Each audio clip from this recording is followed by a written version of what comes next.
Just to start off, to inquire, were there any injury news or any injury concerns after this weekend's international with players coming back into the team?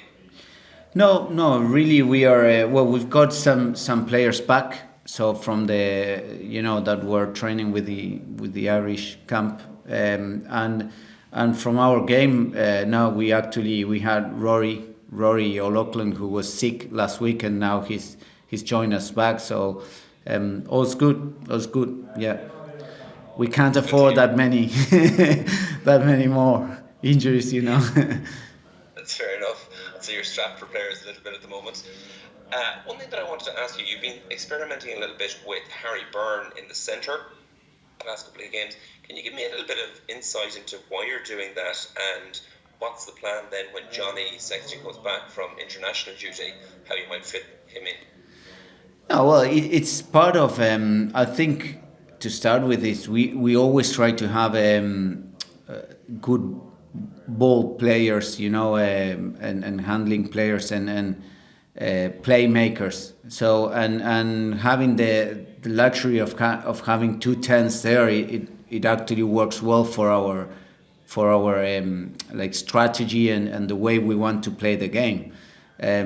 Sometimes sometimes a 10 is a 10 and can't play on other, or it's harder to play him in other positions, but in this case I think especially Ross and Harry, they've been getting on really well.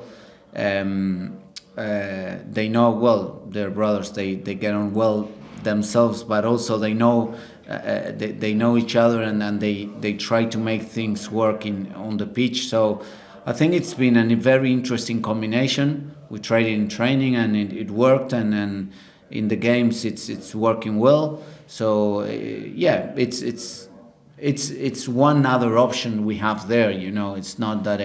And when Johnny comes back, he'll be in the mix as well. As all the other ones. It doesn't mean that. It doesn't mean that we want just to play with Harry. We're not making Harry a 12. We still count him, and he still has his reps at 10, and he will cover 10 as well. Obviously, in sometimes we go with a 6-2, so it gives us a bit of having him on the pitch. It gives us a good of variety to bring someone to cover more the backfield and so on. So yeah, it's just I think it's been playing well for us, that combination, and it's there's nothing really trickier behind it. Is he happy enough to play in the centre, or would he prefer to be playing at 10 to get more time in that jersey? Well, for me, I think he has to be happy that he's getting minutes. When was the last time he played 3 games in a row? I can't remember, or I don't know if I've been here. So now that he's been having a few games, under his belt, and for 80 minutes, and then one 80 minutes, 60, and then another 60 last weekend. So I think it's good for him. That's what he needs to play. Now, obviously, I'm pretty sure he would love to play 10, because he's a natural 10. But for what I've spoken to him, and he's feel happy just to play, and doing it with his brother, and being at the same time when they play in that unbroken play or unstructured, he puts himself a lot in the first position as a first receiver. So yeah, no, he's good. Okay, and just last one from me. Jason Jenkins will be joining you from Munster next season. What's he going to be able to add in terms of ballast and dynamism and just sheer power to the pack next year? Well, yes, I think he's the size he's got, and he'll bring some more power into and weight into that pack. But then we'll have to wait and see what he can add, because there's all good in theory, but then he needs to come. We would like to think that we will. He's already an international player. Not that many caps, but he had 1, 2, and we would like to think that we can make him even a better player. And his profile in terms of physique and so on, it's something that can suit us as well as a team, So it's a matter of waiting and seeing. I haven't coached him, so I can't tell you what he will add exactly, because we need to see him. He needs to come and fit. Sometimes some players fit in some environments or teams and not in others. But I'm pretty sure that he'll fit here, and hopefully will make him a better player. Yeah. That's great. Thanks, Feilipe. Cheers. Hi Feilipe, how's it going? Hi, Mike. Just on the players you're getting back from camp, can you give me the names, or is it just players who weren't involved in the match day yesterday? Well, we had today training. We had I don't want to forget, but Jimmy, Jordi, who else came from camp? Yeah. No, Kian wasn't with us today.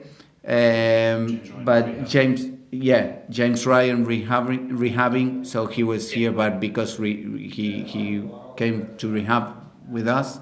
That's it. Yeah. Ross Maloney, because he was in with Ireland. Ross Maloney, who was in with Ireland, he came. Yeah. So yeah. Okay. And do you get any word, or does your medical team get any word on Robbie Henshaw and Andrew Porter? Do you have any updates on them? No. Probably they will get, because you know how Ireland and Leinster normally when they have, but being the game yesterday, I'm pretty sure they are reassessing or finishing all the details on what's their if they are injured. To be honest, I haven't heard. We had the meeting with the medical staff. They weren't in the list that we discussed. Very good. Leo was talking last week about the nature of professional rugby, and coaches move on all the time, players move on. So do you? And obviously you were linked to the Pumas job. What do you have an exclusive for us today? Have you any interest in international management? How give me something like that. No, it's to be honest, it's been all rumors, I haven't heard anything from anyone in the union, in the Argentinian union, personally with me, talking to me, and I haven't heard anyone coming publicly from the Argentinian union saying anything. So all what I've heard is people writing and I haven't heard much because I have no social network, so I'm lucky enough in that sense. So only what's been on the news. Now, having said that, it's we always ask or ask our players to live in the present and be and if you ask that to the players, you need to do it yourself. For me, it's not about thinking what possibilities or in things that people, I don't know where it came from, but I know it was quite a big going around. But I've just, I'm really happy here in Leinster, and I've got one more year contract, hopefully even more. Then you don't know. I have to do my job right, so to start with. So. In general terms, without specifically talking about the Pumas, is head coach and international management in your long-term future? Well, it would be great as a professional. When you're in professional sport, it's very, very difficult to plan ahead too much, So it would be great if I can draw the line how I want my career to happen. Maybe as a doctor you can pre-call, like I'm doing 2 years here, 5 years there, then move into, and if that doesn't happen. But imagine that Lionel Messi, one of the best, greatest ever sport footballers, he couldn't decide about his future, what is left for us, So it's not much that you can do.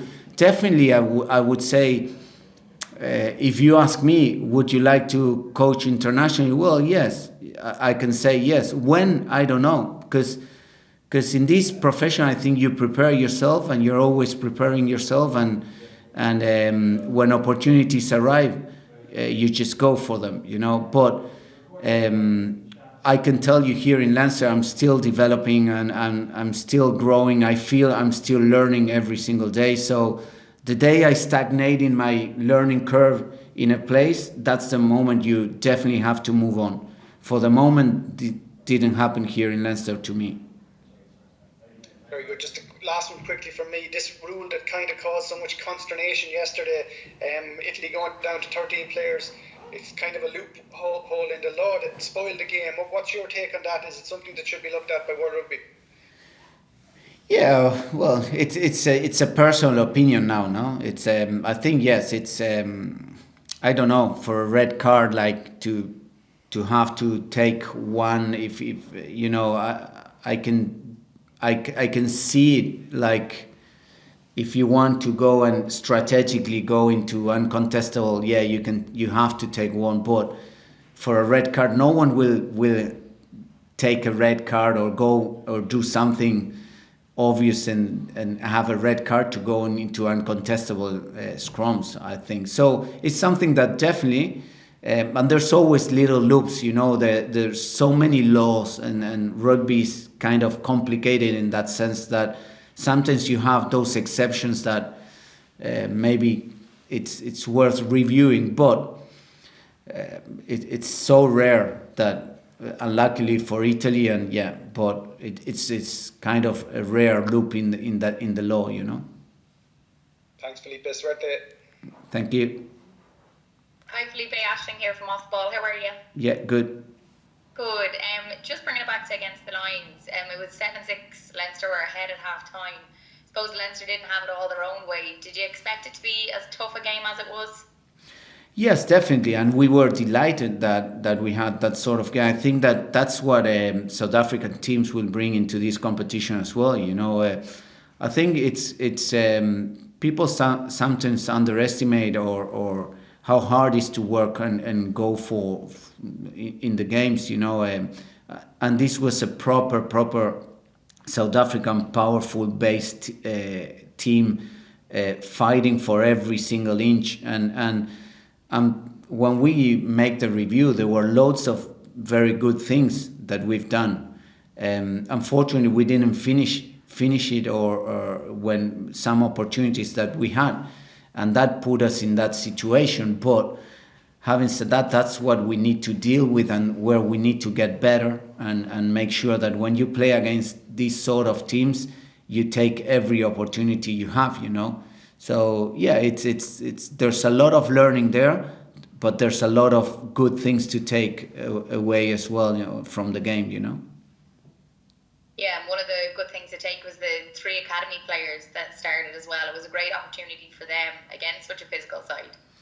Yes, exactly. But not only for the academies. I can tell you after the game, there was like the dressing room was so quiet that you can see that it was a very physical battle, you know, a physical game. So I think it was, I can only say that it was very good for us, you know, and also excellent that we got on the right side of the result, you know, but yeah, it was a brilliant game and something that you can expect from South African teams, and probably when you move into some European competitions, you'll have a lot of those powerful based teams, you know, that you have to learn to play and how to play against them, you know. Brilliant, Feilipe. Thank you. Thank you. Jerry Curry, please. Hi, Feilipe. Just looking at the game on Friday night, final score 21-13. How impressed were you with Tommy O'Brien's try-saving tackle the second half? Well, yes, it's definitely it was brilliant, his effort, you know, and those are the habits that we try to instill into players throughout our training sessions, you know, just working for every single inch and trying to work hard and don't give up.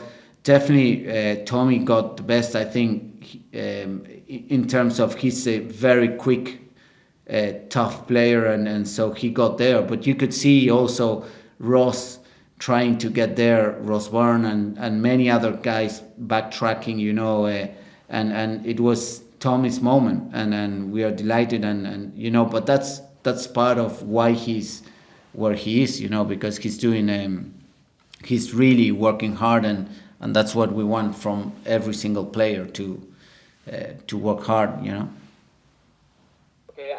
on his 200th cap, Reece Ruddock.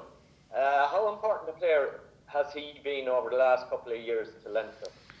Yeah, I think very important. You know, like it's 200 caps. It's so difficult. If you think about, I don't know, you play around 25 games a season, so it's 8 seasons without missing a game straight out, and you know, it's kind of, when you think about that, it's very difficult to do. You know, to get to 200 caps, and he's done it in a brilliant. So it's been there for 10 more years and 12 years and so on, and so he's been brilliant for Leinster, you know, and the way his leadership and not only on the field but outside the field for all the players. So yeah, fair play. We're lucky to have him, you know.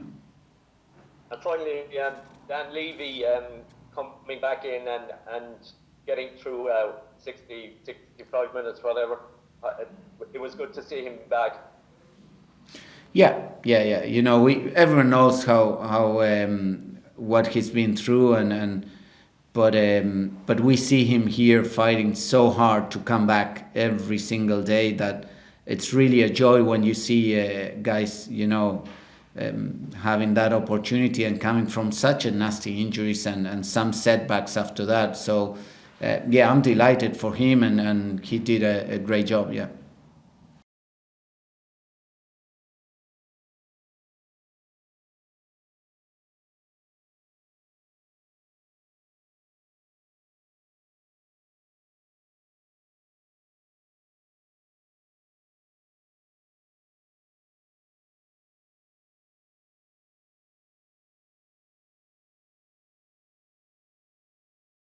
You're fresh back from Ireland camp. Can you just give me some insight as to what that experience was like and what you gleaned from it? You know, what you're bringing back into the Leinster camp now from having that level of international experience and training with guys from the 4 provinces.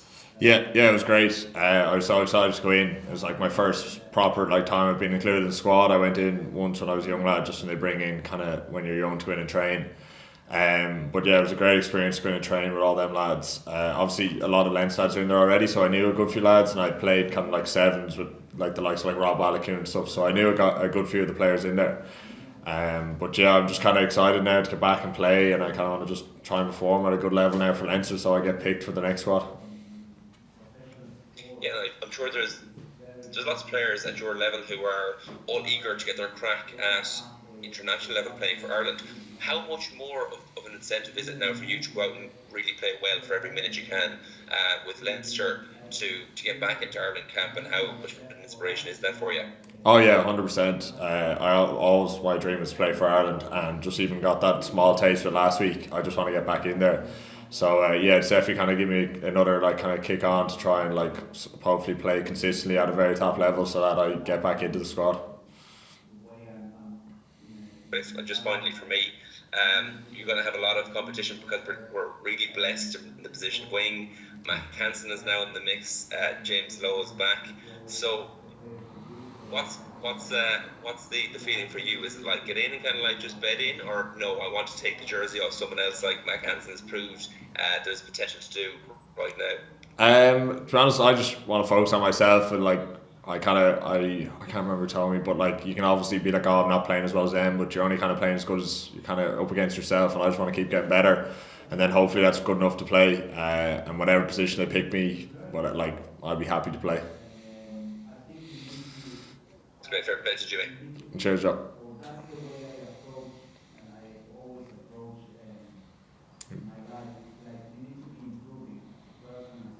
I might jump in if Aisling is on pause there. Yeah, fire away there, Michael. Oops, no. Hi Jimmy, how are you? Michael in RTE here. Hey Michael, how you doing? Good. You know the way Andy Farrell talks about not wanting tidy wingers and wants people to get involved more. Do you see that as a part of your game you can strengthen? Would you like to work on that? You've kind of seen what he wants, and do you have to go for that, or do you just have to be yourself and give him a different view? Well, I'd say I kind of do play like that a little bit, because wing would probably be my third position now. On the depth chart, it'd probably be 15, 13, then wing is probably the most, or the one I've played the least of.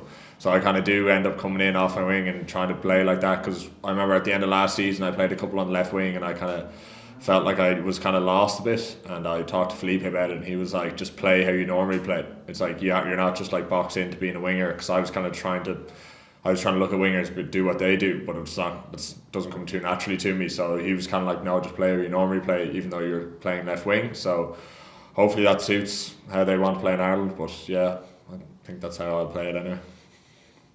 What was the crack like in the camp? I mean, there's obviously some protocols still there around, but is there much downtime and the fun and games when you switch off? What's happening around that area of it? Yeah, there definitely is. Like, it's a very tight knit squad and everyone gets on, and they kind of try and promote like having a bit of crack and stuff like that in the evenings, and they kind of run like a few like games and stuff like that, and a few competition things with all the squad and stuff, just kind of get everyone to gel. So yeah, it was good crack. Everyone was very, very sound in there. Very good. What competitions do you play? There's darts and pool and. There's darts, pool, and like they had like some lads were doing like a putting competition. You had to spin around a dizzy putting competition there one of the nights, like just to get everyone in and a bit of energy going. Yeah, so it was good crack. Did you win that one? No, I didn't get picked because I'm a lefty and they only had a right-handed putter, so like I had to take myself out. Very good. Just on the match yesterday, did you go to see it, and what did you make of it? A very funny game from where we were, just the way it played out. But what did you make of it, and what do you think of that rule in the first place as well? No, I didn't get to go to it. I was watching it at home, but yeah, it was a strange one. Like I didn't know the rule at all, to be honest. Yeah, it kind of, I'm not really sure. It kind of made the game a bit kind of like, it was like inevitable then at that stage. Like 13 players, it's impossible to play with like for that long. So I'm not really sure. Yeah, it was a good, like obviously a great win for the lads, and they put up a good score and stuff. But yeah, it was a strange rule, to be honest. I didn't know about it at all beforehand. And what's your plan for the week to get ready for Treviso? Where do you do you have a personal goal for the match as well, or is it most important that the team win and get 5 points? It would definitely be most important about the team and just kind of getting back in, and like obviously I was only gone for a week, so I'm still kind of like, I knew all the things that they were trying to work on and stuff in Leinster over this block, so it's just kind of get back into that and refocus on this weekend. Yeah. Thanks, best of luck, Jimmy. Yeah, cheers, Michael. Hi Jimmy, Aisling here from Off the Ball. How are you? Alright, Aisling, yeah, not too bad, thanks. Good. I just was wondering, in terms of intensity from Leinster rugby going into international level, how would you describe it? Did you really notice it was a big jump when you first went in? Yeah, it was a bit of a jump. It wasn't a huge one. Like it's very hot. It's very like the training sessions are very full on, like very high intensity, and you have to know all your stuff. That was probably the biggest thing. I had to go in and like learn all the new plays, learn all the new moves, and it was just kind of getting that thinking.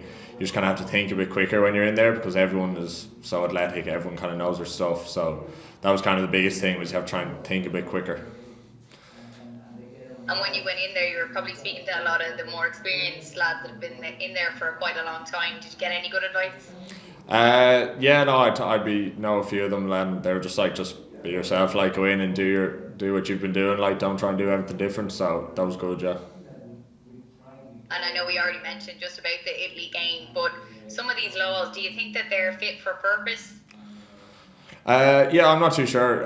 To be honest, it was pretty harsh the way like they got docked, obviously 2 players for the one thing and an injury. So that doesn't seem fair to me from the outside, but I kind of understand where the law came from. I'm sure there'll be a big talking point now with World Rugby now after that game, the way it came about. But yeah, I'm not too sure, to be honest. That's great, Jimmy. Thanks so much. No problem.